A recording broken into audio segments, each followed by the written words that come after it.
Jake is putting $500 a month into his savings account. Marcus is doing the exact same thing. Same amount, same starting balance, same bank. 3 years later, Jake feels good about the number he sees on his screen. Marcus feels something different, because Marcus ran the actual math on what that number is worth, not just what it says. And the gap between those two things is the reason. One of them is building wealth, and the other is just watching a number go up, while the purchasing power behind it quietly disappears. There are 5 money moves that millions of people are making right now that they will regret. The first one is the savings account trap. Most people think keeping money in a traditional savings account is the responsible choice. It feels safe. It feels smart. It's neither. The average traditional savings account in 2026 is paying around 0.39% annually. Inflation is running at roughly 2.4% to 3.8% depending on the month. That gap is not a small inconvenience. That's a guaranteed loss of purchasing power every single year, compounding quietly in the background. Here's the math. You put $10,000 into a savings account earning 0.39%. After 10 years, you have about $10,391. Sounds fine, but adjusted for 2.5% annual inflation, that $10,391 is worth closer to $8,120 in today's dollars. You didn't save your way forward, you saved your way backward. And the account never once told you that was happening. Every financial video on the internet will tell you to have an emergency fund in a savings account. That part is correct. 3 to 6 months of essential expenses, liquid, accessible. That's not what we're talking about. We're talking about the people who have 6, 12, 20 months of cash sitting in a 0.39% account because it feels like saving. It isn't, it's parking. There's a difference between an emergency reserve and a long-term savings strategy, and most people are using emergency reserve logic for money that's been sitting there for 4 years, untouched. A high-yield savings account right now pays somewhere between 4.5% and 5.2%. Same FDIC protection, same liquidity. That's 12 times the national average rate. The cost of not switching? On $20,000 sitting idle, that's roughly $960 a year in interest you're not collecting every year for doing nothing differently except clicking a different account. The second move people regret is saving money while carrying high-interest debt. This is the one that sounds strange until you see the numbers. Total U.S. credit card debt hit $1.28 trillion in the fourth quarter of 2025. The average cardholder carrying a balance owes $7,886. The average credit card APR right now is 21%. That means the average person carrying a balance is generating roughly $1,655 in interest charges annually on a single card, and plenty of people carrying that kind of balance are simultaneously putting $200 a month into a savings account earning 0.39%. That's $2,400 a year going in. $1,655 a year in interest going out.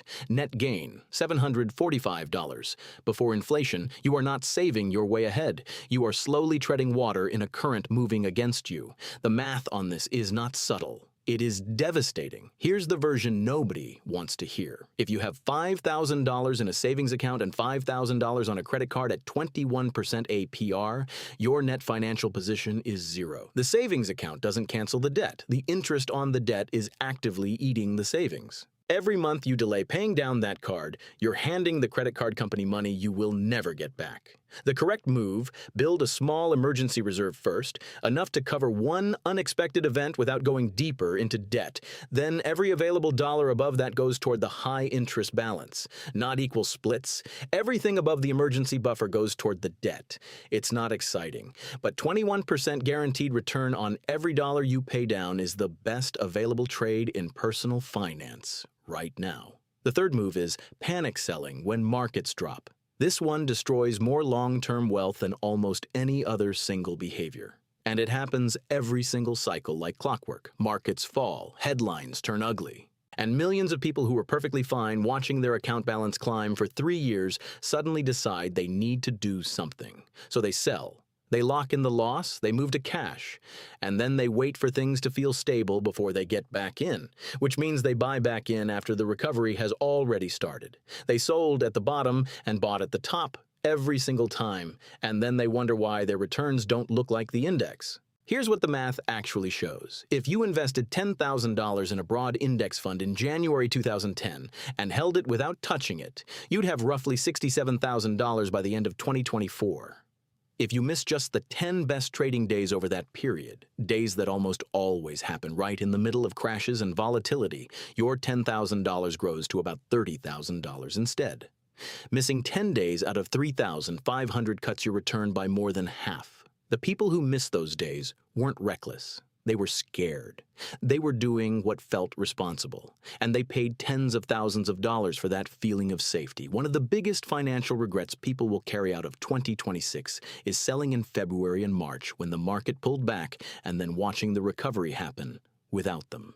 The fourth move is making a major purchase without calculating total cost of ownership. This isn't about buying things you can't afford. It's subtler than that. It's buying things you can technically afford on the purchase price while completely ignoring what that purchase costs you for the next 5 to 10 years. Take a boat. It's a real example and an expensive one. Someone sees a $25,000 boat, has the down payment, can handle the monthly loan payment, feels manageable. What they don't calculate is the mooring fees, the insurance, the winterization, the engine maintenance, the trailer registration, the slip rental, the fuel costs, and the repairs on a machine that lives in salt water. For a mid-range recreational boat, total annual ownership costs often run between $5,000 and $15,000. The purchase price isn't the cost. The purchase price is just the entry fee. The same logic applies to vacation properties, luxury vehicles, and any major depreciating asset. A second home in a desirable market sounds like an investment. Then come the property taxes, the insurance, the HOA, the maintenance, the property management fees if you rent it out, and the carrying costs on a mortgage during the months it sits empty. People run the purchase number. They don't run the ownership number. And the ownership number is the one that shows up every month for the next decade. Before any major purchase over $10,000, the only question that matters isn't whether you can buy it. It's what does this cost me per year, every year, for as long as I own it. Add that up. Then decide. Tariffs are making this worse in 2026 in ways most people haven't fully priced in yet.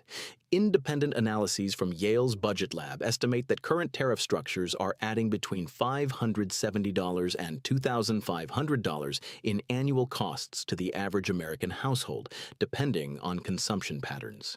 That's not a future projection, that's happening right now. It's hitting appliances, vehicles, electronics, and building materials hardest, which means the total cost of ownership on major purchases is climbing even as the sticker price makes the item look affordable.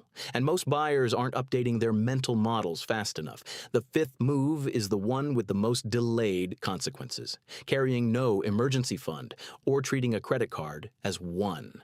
Most Americans right now are one unexpected event away from a financial crisis, not a catastrophe. One car repair, one medical bill, 1 month of reduced income.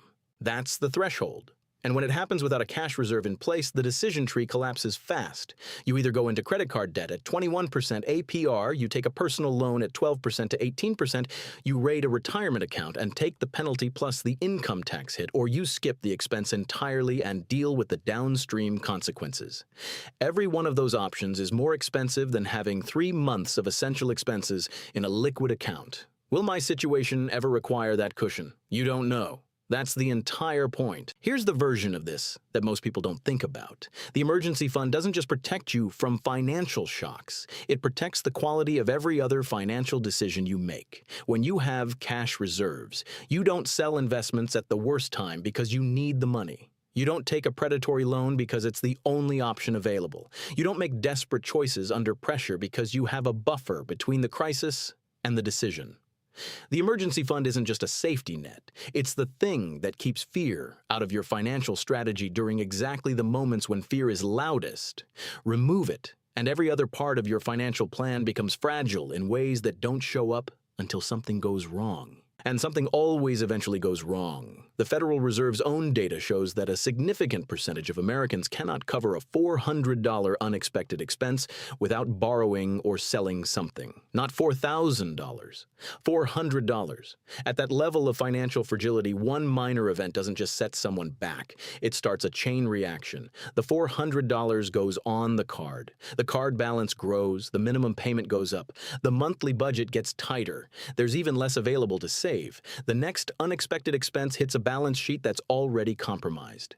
This is how people end up carrying $7,000 in credit card debt at 21% APR on purchases they can't even remember making. A series of small, forced decisions made with no cushion. Let's be direct about what connects all 5 of these. None of them are obvious mistakes in the moment. The savings account feels responsible. Keeping a balance on a card while saving feels balanced. Selling during a crash feels cautious. Buying the boat feels earned. Skipping the emergency fund feels fine until it suddenly isn't. The regret comes later. It comes when the numbers are run. It comes when you realize the account you thought was building wealth was slowly losing purchasing power for a decade. When you realize you paid $3,000 in interest last year on a card you were simultaneously putting money past. When you realize you sold at the bottom and bought at the top 2 separate times because you didn't have a rule that stopped you from reacting.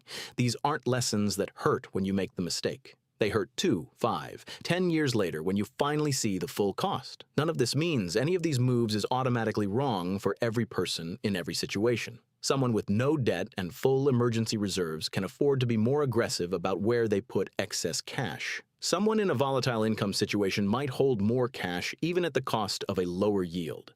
A business owner might structure purchases differently for tax reasons. The math changes when the inputs change. What doesn't change is the framework. Know the real interest rate on every dollar you hold and every dollar you owe. Know the total ownership cost before you commit to anything major. Know what your emergency fund is actually protecting and how quickly it would disappear if you needed it tomorrow. Most people making these 5 moves aren't careless with money. They just never ran the full calculation. The people who will look back at 2026 without regret aren't the ones who took the biggest risks or found the best investments. They're the ones who fixed the obvious leaks first, moved their idle cash somewhere it actually competes with inflation, paid down the 21% debt before adding to a 0.39% account, stopped watching financial news long enough to let their index fund do what it was designed to do over a long enough timeline, calculated the real annual cost of ownership before signing anything major, and kept 3 to 6 months of essential expenses in a place they could reach it on a Tuesday afternoon without penalty or paperwork. That's the list. It isn't complicated. It's just the part that every short-form financial content skips because it doesn't make a good thumbnail. The math doesn't care what makes a good thumbnail.